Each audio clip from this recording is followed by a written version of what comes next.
पावसामुळे नवी मुंबईतील सखल भागात पाणी साचले। एपीएमसी भाजी मार्केटच्या मुख्य प्रवेशद्वाराजवळ पाणी साचले।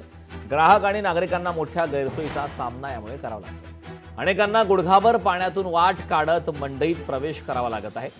तसेच मेफको मार्केटकडे जाणाऱ्या रस्त्यावरही मोठ्या प्रमाणात पाणी साचल्याने वाहतुकीवर परिणाम झालाय। त्यामुळे नागरिकांना ये-जा करताना आता अडचणींचा सामना करावा लागतो। नवी मुंबईत जुईनगर स्थानकाजवळ सायन पनवेल या महामार्गावर पाणी भरले, त्यामुळे वाहतूक संथ गतीने सुरू आहे। तर रात्री पडलेल्या पावसामुळे जुईनगर रेल्वे स्थानकाजवळ मुंबईच्या दिशेने जाणाऱ्या सायन पनवेल या महामार्गावर मोठ्या प्रमाणात पाणी साचले। रस्त्यावर झालेल्या जलसाठ्याच्या वाहनांना या रस्त्यावर झालेल्या जलसाठ्यामुळे वाहनांचा वेग मंदावलाय। सुमारे 2 ते 3 किलोमीटरपर्यंत वाहतूक कोंडी निर्माण झाली।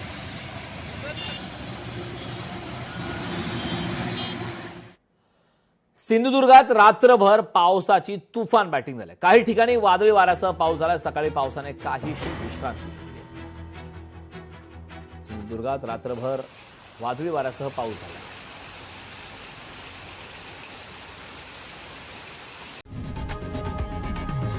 लोकशाही मराठी ऐका, पहा, जागरूक रहा।